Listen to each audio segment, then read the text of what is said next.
Hey, everybody. Thanks for tuning in to Baxie's Musical Podcast. If you like what you hear today, be sure to subscribe to it, like it, share it with everyone you know, and if you can leave a big fat review, that would be awesome. Also, be sure to check out Instagram, TikTok, and Facebook for regular updates on what's coming up next. Today's episode is brought to you by Metro Chrysler, Dodge, Jeep, Ram, and Chicopee. Visit Metro's state-of-the-art dealership right next to BJ's and Big Y on Memorial Drive in Chicopee. Or visit MetroJeep.com and drive home with your new Chrysler, Dodge, Jeep, Ram today. And now, here's my reasonably lengthy introduction to my interview with Jack Grisham from TSOL on Baxie's Musical Podcast. It's Baxie's Musical Podcast.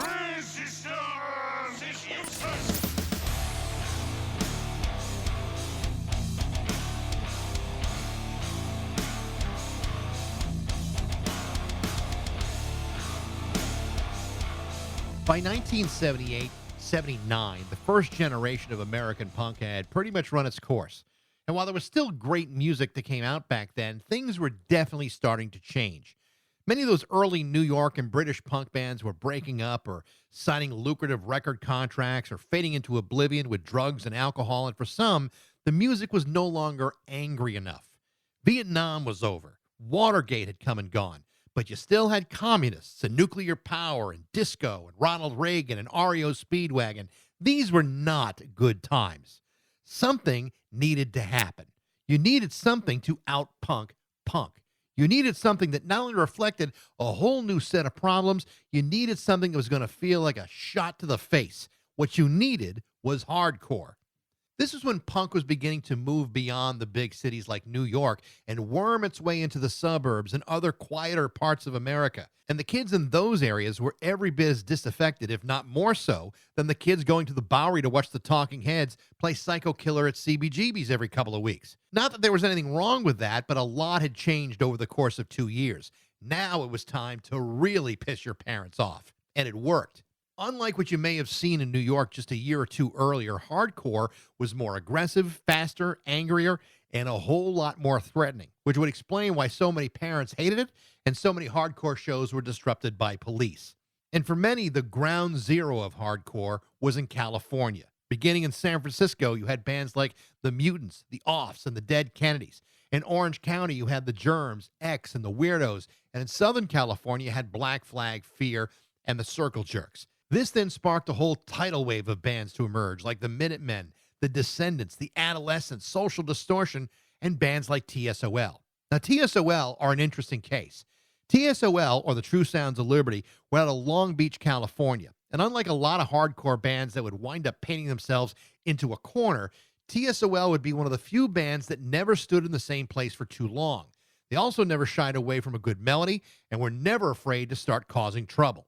In 1981, TSOL would release an incredible self-titled 5-song EP that was charged up with highly political lyrics that seemed hell-bent on total anarchy, with songs like Abolish Government, Property is Theft, and World War III. Later in the year, they would release their first full-length record, Dance With Me.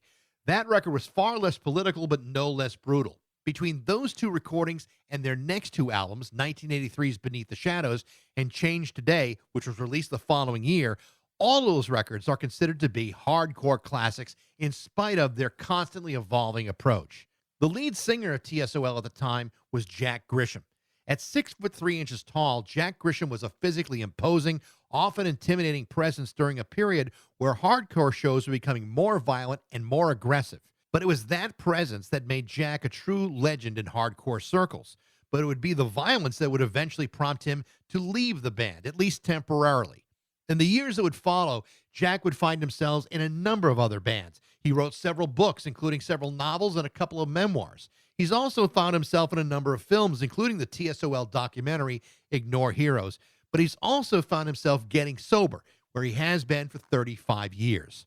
In 2001, Jack rejoined TSOL, where he has been ever since. And TSOL are back again with their 12th album, this one entitled A-Side Graffiti. And it's an absolute blast. And as a longtime fan, it has been a real pleasure to talk to Jack Grisham from TSOL on Baxie's Musical Podcast.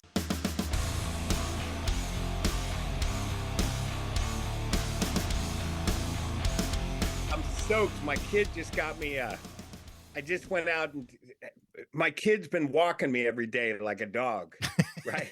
And so it's it's pouring rain. It's raining here, and it's cold, and it's windy, and she drags my ass out onto the beach.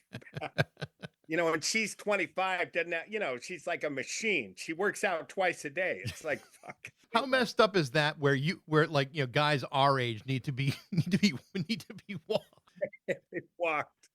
Yeah. Oh my God! It's all right. As long as you're not scooting on the carpet, I think you're probably in good shape. Yeah. She's not having to clean my anal glands. All right. My other daughter has tried to commit me numerous times, like legitimately. One time she did an intervention on me. Really? We can chat about this later if you like to. So. No, we'll definitely get into that. But I'm so glad to have you here. I've been a TSOL fan for a good long time, and I just got a preview of the new record, A-Side Graffiti. And I think it's an absolute blast. I think anytime you can get Keith Morris to join you singing show tunes, that's freaking priceless. Keith owed me, man. So I hit him up. I'm friends with Keith, right? And I had been in a couple of have you ever seen those off videos that they did? Yeah. Okay, so I'm in Hypnotized. I play Captain America and I urinate on David Yao. And so then he's got me playing a stormtrooper. He's always calling, saying, all right, can you get in this video? So when it came time, who better is Brad than Keith Morris? It's like, I'll go back to the car.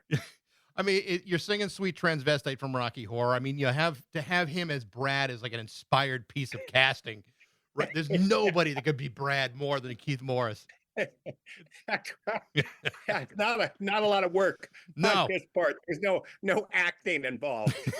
It was like his whole life was meant for that moment, and you were able to capture it. Good for you. But it's a great cover, and actually, there's a couple of really good covers on the record. I love what you did with A Wonderful World, an update with strings. People probably don't expect that from TSOL, but it came out really good. Real strings. Yeah. And it was so cool. It was so cool how we got the strings. So I was doing so John Doe from X he's released a couple of books with Tom DeSavia, and I've written chapters in each of the books. Mm-hmm. And so on the last book, he had me come and I shot photos of the people reading too. So I'm hanging out the studio, and somebody wanted to hear our cover of that, right? Wonderful World. And we played it. And this guy goes, man, he goes, you need real string. You need some strings on that. I go, yeah, if I can afford real strings. He goes, I'll do it. he happened to have a string quartet called the Section Quartet. And I sent him the track, and he just, he laid it all out. And then him and a cello player came over and just were great. That's awesome. Unbelievable. But even the originals are good. Swimming, the first single is really good. I loved Rhythm of Cruelty. The record is really, I think, a really strong, fun record. Well, which is complete. Here's what I've finally realized now that I have no idea what the fuck is going on. Right? This is what I mean. It's only taken me to be 62 years old, because none of this was meant to be a record. Yeah. So all this is like, I'm trying to explain to somebody. So for me, it's just kind of poking around. Like, I like when you make a record, like our last record, The Trigger Complex, it's a cohesive, the whole record goes here. It's meant to be listened from start to finish. It's a record. Sure. I've always liked that. And, but for this, it was just little stabs. It's like, oh, what would it sound like if we did that? Oh, what would this sound like? And so we were just like, trying shit, and the guys in the band, they're very nice to me. They go along. I'll come up with something. They go, okay, great, let's try it. So it was really just little bits and pieces. And then Paul Rossler and I were talking and thought, God, we should put all these together. I think Paul was the one who said we should put them all together and put it out. And we did. Well, I mean, there's something to be said about when you hear a band clearly having fun doing stuff, even if it's just screwing around, but they're having fun. That's the sense I got from listening to the record. This was fun for you guys. And that was it. Like, there was nothing involved in this, and I think maybe that was the cool part about it. There was no plan. There was no real ego involved. It was like, hey, like the Anne Marie. Have you heard that? The original of that? Yeah, I have. Okay, so so I like go-go beats and stuff, right? So somebody was telling me, "Oh, check out these go-go beats," and then listen to Sam Marie song, and I'm listening to it, right? And I'm thinking, "Oh, what a cool groove, man! That groove's just badass." And so anyway, and then I listened to the words, and she's singing to a boy. She's singing to a man or whatever the hell you want to call it. And she says, "Okay, hey, look, I hear what you're saying, but there's one thing you've done that's got me tripping, man. Better hang on." And so she's pissed at him, and she says, "I got my car keys in the hands. My boots are coming across the floor." And I thought, "Oh my God, this sounds like a protest song." Yeah. It's like a group singing to the government. Yeah, yeah, yeah. I get it, flying the flag, bitch. But hang on a minute. There's just one thing down in Latin America that's got me tripping. This Vietnam, this involvement here, and so it was all those things that kind of came in my head. And I thought, God, this would be a cool song for like Rage Against the Machine to do. And then I thought, oh, fuck it, we'll just do it. Let's do it. And I did not let the guys hear the original song. So they would, I don't know. That would have been a tough fight getting that going. Yeah, but the end result was that it sounds like you guys are still having fun, and yeah, I think that's awesome when that happens because so many times a band will get together, it's so serious and so militaristic in a way, and like and how they approach it. But to me, it's fun when a band kind of fucks around like that. Like even with Keith Morris, I mean, I like Golden Shower hits. I think that album is Yeah, funny, yeah. and it still makes me laugh even after all these years. Well, and I think it's difficult also for like what people don't. If you look at the hardcore bands, whatever the hell you want to call it, that are still around these days, what who are you, man? It's like I think to myself, what am I? Just I'm going through the motions. I've done this song 100 times. It's like we're not really a band. We're a corporation that belongs in the county fair now. It's like whatever the hell it is. So it's nice to just not have any limitations. You're just doing whatever the hell you want, and fuck everybody. Yeah. Really. Well, That's what it comes to. and at our age, it's kind of hard to be say Nazi punks fuck off when all you're really worried about is the size of your prostate. I mean, you're in a Well, different time in your life too. yeah, and that's the other thing. It's like, great, okay, good. Somebody asked me one time, they go, "Well, how have your thoughts about so and so have changed?" It's like, hang on a minute, man. I'm still basically a socio-anarchist or whatever the hell it is, man. It's like, and I've already said that. I've already said, fuck these guys. Nothing's changed. It's like one time I was sitting on stage and I thought, God damn, we've been doing this for so long. How many presidents have I gone through? A couple of Bushes. It started with Carter, and Yep. that's Reagan, a couple of Bush. I like it when they go double sessions because I don't forget who's supposedly on the throne. You, I mean, I can ride it for a little bit. it's so funny because I mean, yeah, you can keep anger going for a good 8 years. That's you don't have to change at all. That's Yeah, yeah. And I'll tell you somebody asked me one time, they said, "Well, what's the biggest difference between punk rock these days and when you were young, a kid?" I think, well, here's the biggest difference is when I was a kid, I didn't get letters from other punks calling me a commie for saying fuck the president. It's like, whatever it is. So, oh my God. The first time I got one of those, I thought, I'm in the wrong business. I started off telling you that I've been a big fan for a long time. I remember I was in college and I got my copy of Beneath the Shadows, which is a record that I absolutely loved. And yeah, I'm in the dorms in college and some asshole steals it, so it's gone. As a college student, I got no money, so I'm finding ways of trying to scrape money. I'm donating plasma to the blood center, anything I can do to get a few bucks. And I go to the record store, and the guy behind the counter convinces me that I need to buy the new album, which was Hit and Run, which isn't even an album that you're on. And I listened Right. to him, and I bought it, and I listened to it 2 or 3 times. And I said, you know what? The best TSOL is Jack Grisham TSOL, and I still feel that way. And then I finally went and bought the CD, and I'm like, oh, There you go. fantastic! I got it back now. But it's funny how the great part about TSOL, and I always appreciated the irony of it all, is you guys were a band that were never afraid of a good melody, while at the same time never afraid to punch a guy in the throat if he's acting up at a show. I mean, to me, the irony of that is pretty powerful, and one of the reasons why I've always appreciated TSOL's music. Yeah, it's pretty, I tell you, so we're getting ready to play a show one night, right? And I got this, I had just been to the Huntington Library and saw Pinky and Blue Boy, those two paintings, right? Mhm. So I had myself decked out as a real dandy, right? I'm all decked out. And so I'm wandering around like, and it's a packed show, and I'm wandering around and I'm in the bathroom, and some two guys come in, and I hear the one guy go, "Look at this fucking faggot," like in the bathroom, right? So I'm urinating. I just sit there, minding my own business. And then they walk out, and the guy's got TSOL on the back of his jacket. It's like, I just think to myself, yeah, man, I'd love to see that guy's face in 30 minutes. Just I mean, crazy. regardless of how you're dressed, I mean, you're a pretty imposing guy, 6'4". You would be like the last guy I'd probably want to pop off to. But I'm the nicest person. I am. Clearly that's true. Yes, very nice. Yeah, it's and I used to make this show, yeah, in the first book I wrote, American Demon. I was telling this story about getting in a fight where you're in a dress, Yeah. and you always win. You've always won. You've won. The minute that somebody comes up to you and wants to fight you and you're wearing a dress, you've already won. And I tried to explain, this guy wanted to fight me, right? Right.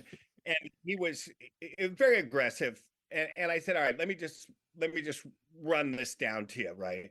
First of all, take a look at me. I'm 6'4".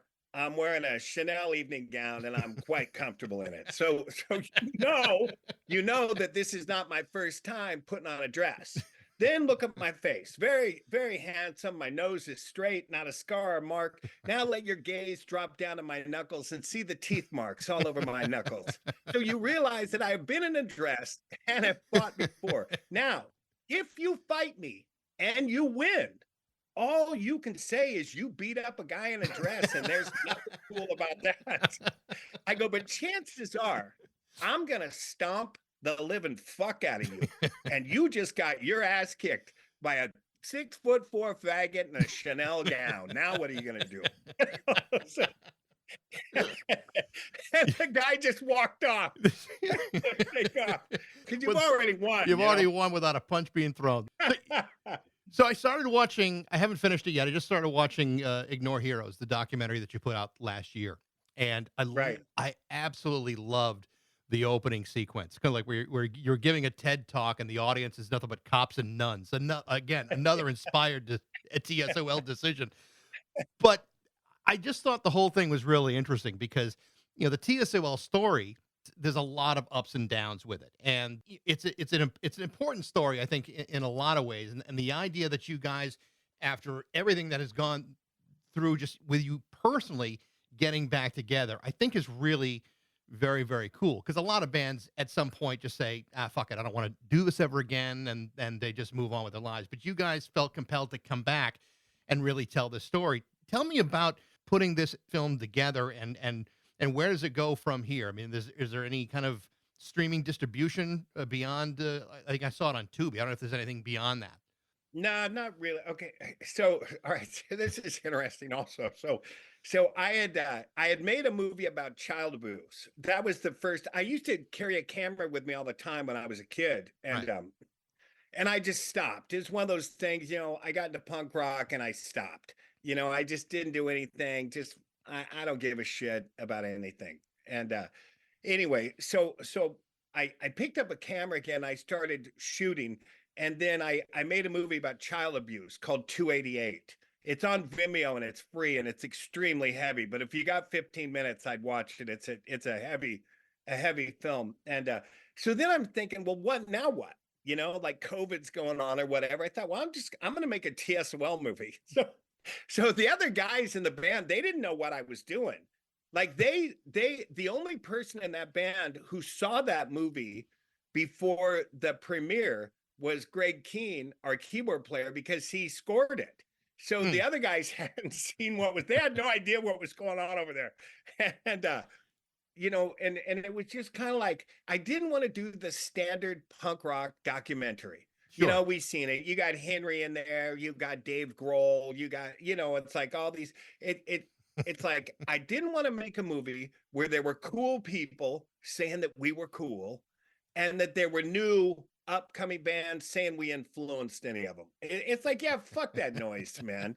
So I just said, I'm just going to keep it to people that were with us, just with us, and then tell the story and cut to the other guys and bring them in. And, and that's what happened. And it's one of those things where it reminded me so much of like punk rock. Mhm. Because like in punk rock, the beginning of punk rock, no one gave a shit about Right. us. You couldn't get people interested. Nobody gave a shit. Nobody was telling us what to do, how to make records, how to do whatever. It was just like, hey, fuck you. I'm in a band. I'm making a record. That was what it was, right?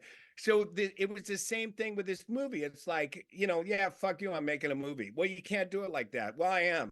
So fuck Right. you. And Yeah. and that's what that movie was. And I don't know. I had fun making it. The sad thing, I mean, there's a couple of sad things, but one of our friends, Human T-shirt that's in the movie, he died right after the movie. Mm. Well, he basically died before the movie came out. He passed away before the movie came out. So, Wow. One of the things that you talked about in the film, and it's so funny you bring this up because it's something that's absolutely true. Being a punk kid in the suburbs was a dangerous lifestyle. I grew up in a suburban town, south of Boston, and I knew one kid who had an Iggy Pop record, and yeah. he stuck out like a sore thumb. And the only reason he knew it was because his brother had it. But yet, my friend Phil was really into it, and he would talk about these bands. I thought the kid was cool, but there were some people who thought, what is this shit? And I just remember, back then, so they were, talking like 1980, 84 when I was in high school. And I remember parents at the time, thinking of the very worst thing that can happen to a child was to have that kid shave his head and go to an all ages show. I'd rather have my kid be a drug addict or kill somebody. But if he becomes a punk, then we're going to have a problem. That was a real attitude back then. Yeah, and you try to explain to these people. Like, I remember Biafra one time. He's like, "Oh, you live in the suburbs." It's like, yeah, man, you bet. I'd love to see you hang out here for a couple of weeks. Let's find out what's going on with you, pal. Yeah. Because people, especially, I grew up in Long Beach, and it was, the area that I grew up in, lower middle class, and there were a lot of heavy drug use, heavy, greaser guy. It's like Pony Boy. It's like it's goddamn like that. Except there were less outsiders than there Right. were on the inside, and and it was a constant. You were hated Yeah. everywhere. Yeah. Everywhere. It's not like in the movie I say in the city, you can be down there, wearing a shower cap on this. Nobody gives a shit. They actually, it's the opposite. They try to avoid you. You look like that in the city, they try to walk around. I'm going to walk around this guy and go about my business. Now, you look like that in downtown Disney, wearing shit like that. You're going to jail. You're Yeah. getting assaulted, you're getting beaten on.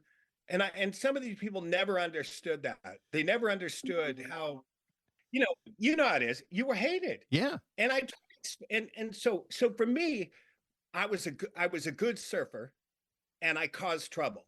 I was a good-looking kid, and I surfed, and I caused trouble. So I was popular before punk rock. Like, it wasn't like I got in a punk band. It was like people knew me at school. When I got kicked out of one school to the next school, Mhm. people would be going, "Oh, Jack Grisham's coming to our school." It's one of those. 'Cause I was doing, even like a little hippie kid. I was doing some fucked up shit, Yeah. as a kid. And so when I shaved my head, it was like crazy. They're like, what's the matter with him? He's gone off the deep end. He's, blah, blah, blah, all that. I remember a friend of mine's mom was like so despondent over the fact that their kid was into the music and had shaved his head. And I remember saying to the mom, I think this was the last time I was allowed in the house. I said to the mom, I said, "Well, what were you doing in the 50s when Elvis came out?" She said, "What do you mean?" She said, "Well, was every kid wearing long hair? Was their hair pretty much like your son's?" I said, "Well, it was pretty much like your son's." I said, "And when Elvis was on TV, were everybody really happy about it, or were they outraged?" She said, "Well, they were outraged." I said, "Well, seems to me your kid's acting the same way you did in the 50s. It's just different." Oh, that didn't go over well, I'm sure. I was told to leave. Yeah. I was told to get out of the house. but it's Well, but it's it's but funny. it's true. Every generation has to have that kind of rebellion. Otherwise, I think it makes teenagers go crazy. Yeah, exactly. And it's funny when I first shaved my head. So my dad was gnarly military. So Mm. my dad served in World War II, Korea, and Vietnam. Like he was. I used to have to salute him when he came home. It's when I was a little kid. And so when I first shaved my head, he was stoked. He's like, "All right, get yourself squared away," that kind of thing. And then when he realizes that I shave my head so people can't grab my hair in fights. Now he's like, wait a minute, lay off the grease. Your head's covered with grease. Oh my God. Then it was a whole different story, Yeah. and I'd walk in the house wearing a dress and, with a shaved head, black guy in a dress, man. And my dad just like, was so bummed constantly. I've talked to a bunch of some of the old hardcore guys. I mean, you talk to Keith and the Agnew brothers and Bill Stevenson and Jello and Joey Shithead and those guys. And it's always for whatever reason it always seems to come back when we look back of the '80s about this period where it becomes kids are going to shows and then all of a sudden the jocks come in and then there's fights and it's violence and next thing you know you can't even have a show unless the police show up. I know at some point, with all the violence that had been following maybe you guys and others, that you just decided enough is enough, and you didn't really want any part of it before. How bad did things really get before you made the decision to go on? Well, it wasn't okay. So it wasn't the violence. It was the problem. Violence is never the problem. It's always the solution. Anyways, I'm joking. But so when we first got into punk rock, and I go into this in the movie, the violence was against the people that came against us. This Right. was from outside. So you got these guys coming to beat up on punks, and the violence went back towards them. That's what it was. We were defending ourselves. Like the first round of punks, were more arty, kind of not real athletes, if you Right. will. And then we come in and we're like bigger, and we're surfing and skating and and we're in good shape and we're assholes, and now that violence is going back. But when I got tired of it, when it was punk on punk violence, so you're going to the show and groups of punks are beating up on punks trying to go to the show. That was my problem. Yeah. That's what people don't understand. Like a lot of these guys complain. Like Fat Mike was going on to me. He goes, they blame you guys for wrecking the scene in LA. It's like, hang on a minute, man. We protected the scene when it started. And then when the violence was just in the clubs, punk on punk, I was done. Because that's something else. That's something different. One was violence against those that would come down on us. Second was in family fighting, Yeah. which is like, yeah, I've had enough of this. I'm done. So I've tried to read as much about the riot of the SIR studios in 1983. And there's not a lot that I've found written about what happened and why it happened. But tell me a little bit about that night. Yeah, and if you go and one, I'm not trying to pump it. If you go further along in the movie, there's a whole section about it. It was just a show. It was a show. It wasn't supposed to be there. It was a rehearsal place that Gary Tovar rented from Golden Voice. They said, "Hey, you can't sell tickets here." So he's selling tickets across the street, and it got oversold.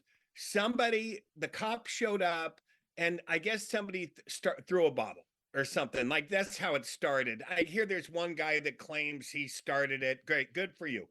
I guess so. Who knows?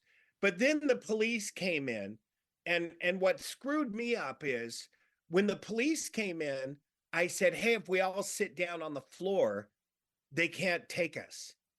Hmm. And so 2,000 people just sat down on the floor.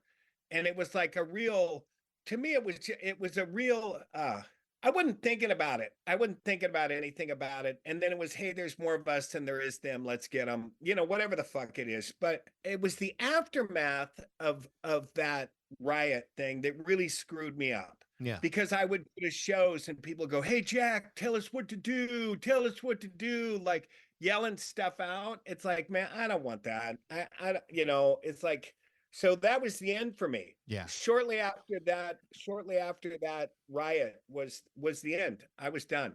I'm gonna go do something else. I do want to talk about some of the things that you've done since that happened over the last several years. I mean, obviously, you're making films and all the writing you've done. Particularly the things that kind of leap out to me is you've written some fictional stuff, but a lot of autobiographical stuff too, like American Demon and Principle of Recovery, in which you talk about your path to sobriety. You've been, I believe, since 1989 that you've Yeah, 35 years. that's Yeah.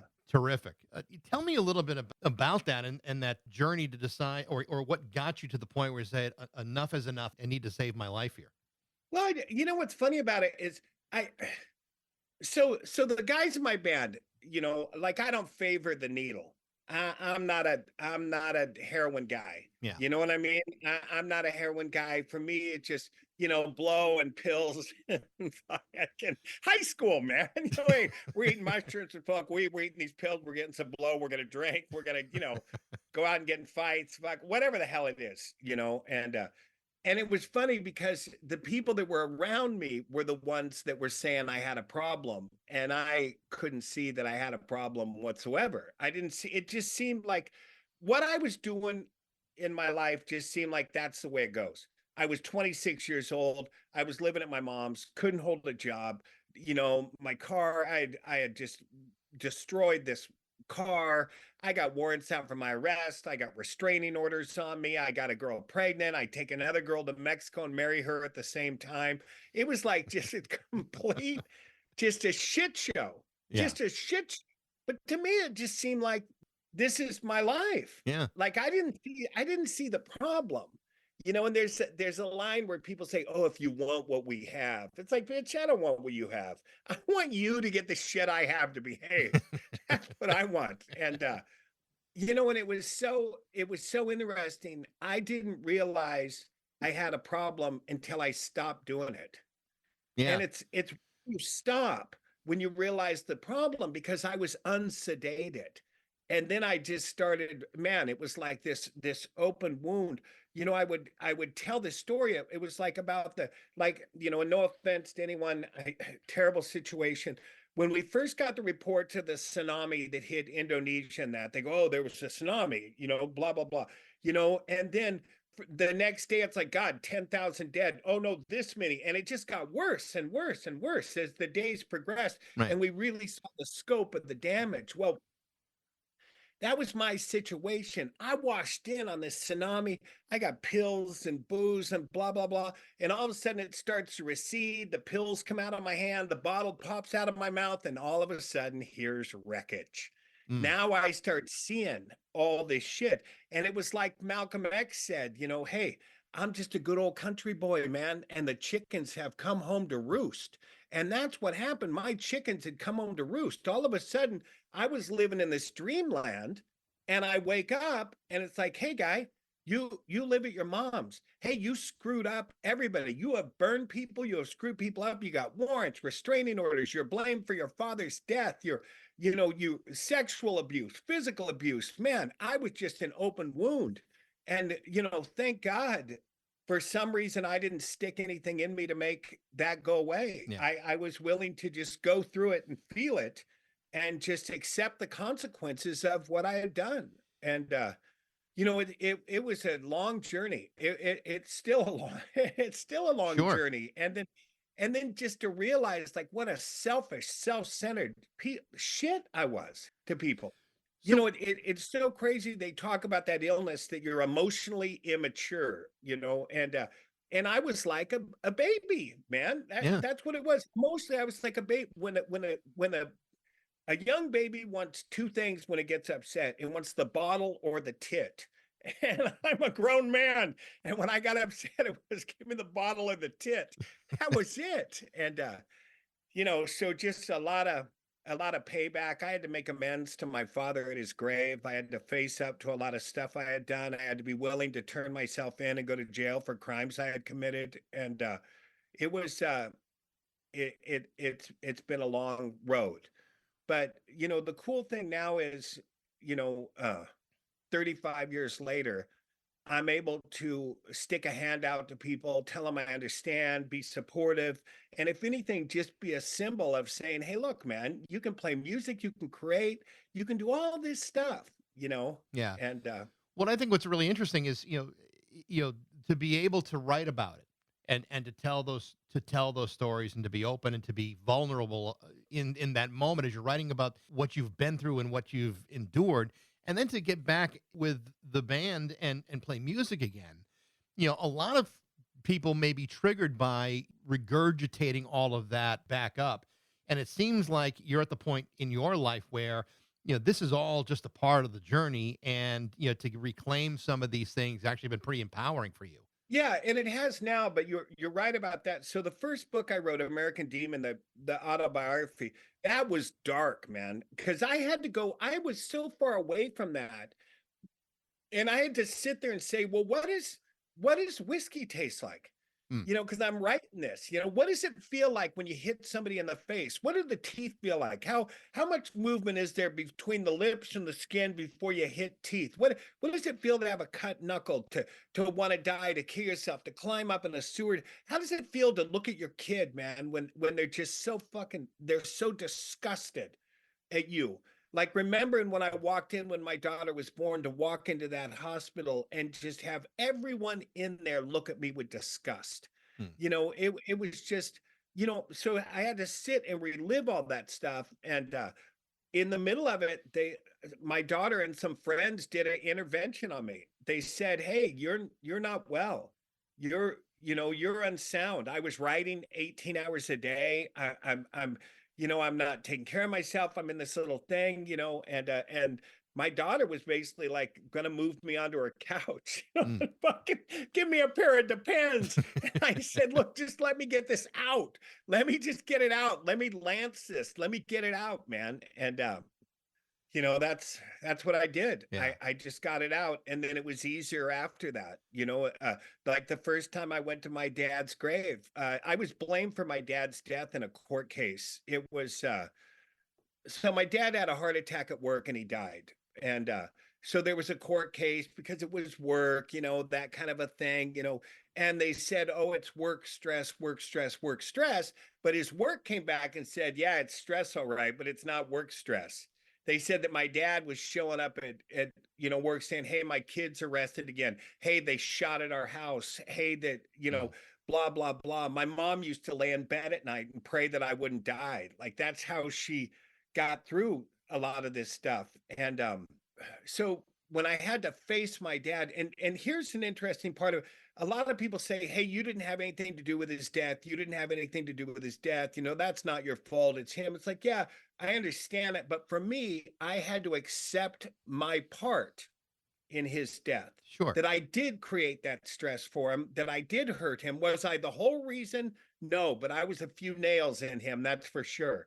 And so I had to go to my dad's grave and Mm. basically do a graveside amends to him for what I had done, and you know, eh, and to release that, to let it go, to let go my anger, my resentment towards him. And then luckily my mom lived until she was 91. So I got to be straight with her. And when I went and made amends to my mom, I asked her, "How did you deal with me?" And like I said, she said I'd lay in bed at night and pray that you wouldn't die. So after that, I called my mother every day for the last 20 something years of her life. I Wow. called her every day and I said, "Hey, I just wanted to tell you I love you, that I'm all right and I love you." It's an amazing story, and what I think what's important about it is people need to realize, it's never too late to start making those changes and to start really, focusing in on that on that self awareness and getting in touch with all that. I mean, I think to me, it's a really important story to hear you talk about that.